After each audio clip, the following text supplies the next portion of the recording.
बिस्मिल्लाहिर्रहमानिर्रहीम अस्सलाम वालेकुम। अज मैं बनाने लगी हाँ कंडेंस मिल्क। वो वास्ते मैं 1 किलो दुध लिया वा, 1 कटोरी ली आ चीनी की। और मैंने बनाना शुरू कर दी हाँ। पैन लिया वा, पैन के मैं दुध डाल दूँगी। खालस दूध लिया वा, दूध मैं पैन च डाल दिता। हुण मैं डाल देनी चीनी। हुण मैनू हिलाऊंगी जिन्नी देर तक इन्हू उबाला नहीं आऊगा, फुल आंच करके।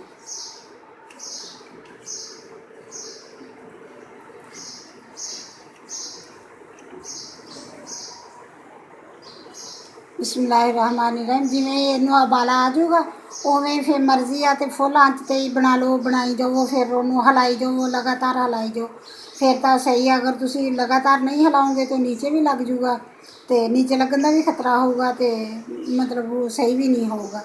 तो जे तुसी कोई काम करना वा, मतलब काम करते हैं तुसी फारग नहीं दे, तो तुसी बनाना भी है, तो फिर तुसी इदा करो, दुध उत्ते रख दो, उन्होंने पा के चीनी वगैरह डाल के उपर रख दो, तो आप आराम नाल हल्की जी आंच कर दो। हल्की जी आंच करके आप आपका काम कर लो। काम करन तो करते करते विचों 2-4 दफ़ा इनू हिलाओ, हिला के देखो दही गाढ़ा हुंदा दिसूगा, उवें फिर इनू आन के थोड़ी जी आंच करके तो ये उन्होंने बनाना। फिर तुहानू हिलाना पऊगा मुश्तकिल, फिर हिला हिला के फिर अगे तुहानू मैं दिखाऊँगी किद्दां करना। हमारी रंग दूध मेरा गर्म हो चलिया ऐसे इनू बना के कंडेंस मिल्क बना के आइसक्रीम च पाया जाता है, मतलब शाही कुल्फे च पाया जाता है। सेवियां बनाओ तुसी, सेवियां च पाया जाता है। अगर तुसी जरदा चावल बनाने वो चीनी कम रख के थोड़ी जी वो डाल लो तुसी, मतलब मिठी चीज़ जड़ी भी बनाओगे वो डाल सकते हैं। ये जैके वास्ते तो जैका बहुत अच्छा आता, जैके वास्ते वो डाल सकते हो तुसी। खास तौर पर आइसक्रीम तो जरूर ही पैंदा। आइसक्रीम बनाओ, जरदा सेवियां बनाओ, वो जरूर पैंदा। आइसक्रीम च जरूर पैंदा, शाही कुल्फे च पैंदा, होर भी कई चीज़ां जिन्होंने डलदा वा। हम मैंने आस्ता आस्ता हिलाऊंगी, जिमें इन्हू उबाल आ जाऊगा उमें चीनी भी यदि खुरनी शुरू हो जूगी, तो उबाल भी आ जाऊगा, तो फिर इनू मैं आँच थोड़ी हल्की कर दूँगी, फिर उत्ते पकन दूँगी मैं। रहमानिर्रहीम। दूध नू उबाला आने लग गया वा। हुण मैं थल्ले अग थोड़ी जी आस्ता कर दूँगी, हल्की जी आँच थोड़ी करूँगी। बस नाल नाल पकदा रहूगा, नाल नाल मैं इन्हों की जाऊँगी, होर काम की जाऊँगी। बस इन्नी आँच ते इन्हू रखूँगी, ज़्यादा नहीं करूँगी।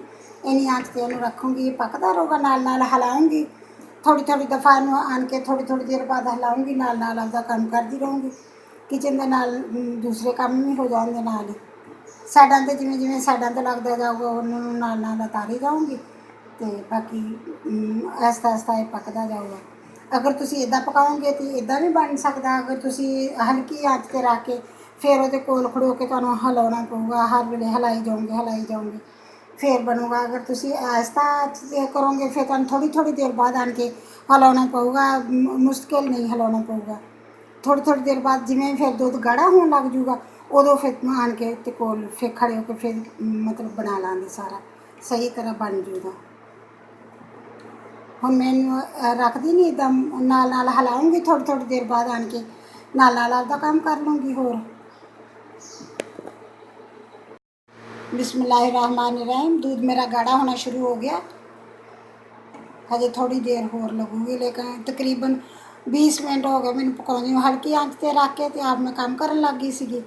हल्की आँच ते पकदा रहा, हुण दूध गाढ़ा होना शुरू हो गया। हुण मैं कोल खड़ो के इनू हिलाऊँगी, नीचे ना लग जाए। लेकिन ये वास्ते बर्तन मोटा होना चाहिए वा, जोड़ा भी तुसी बर्तन लवो बनाने वास्ते बर्तन मोटा होना चाहिए।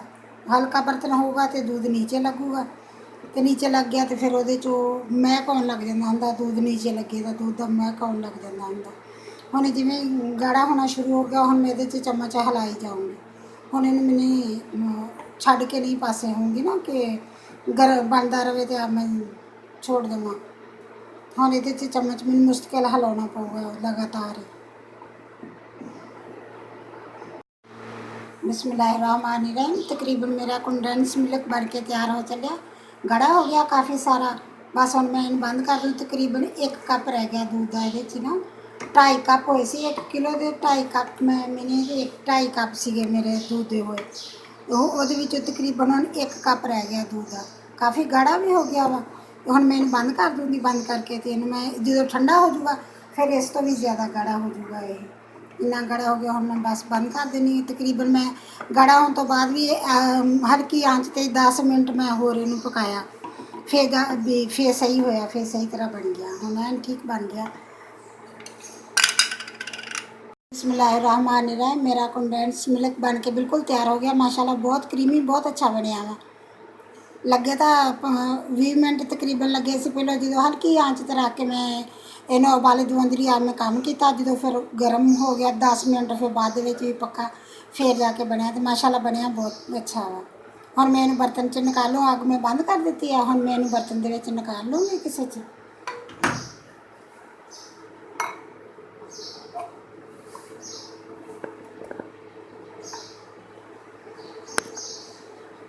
माशाल्लाह बहुत अच्छा बन गया वा। देखो हजे भी इस तो भी थोड़ा जहा गाढ़ा हो जाऊगा, लेकिन गाढ़ा बनया माशाल्लाह बहुत अच्छा बनया वा। अगर तुहानू मेरी वीडियो पसंद आए, लाइक करना, शेयर करना, सब्सक्राइब करना। प्लीज़ प्लीज़ मैंने सब्सक्राइब ज़रूर करना। अल्लाह हाफिज़।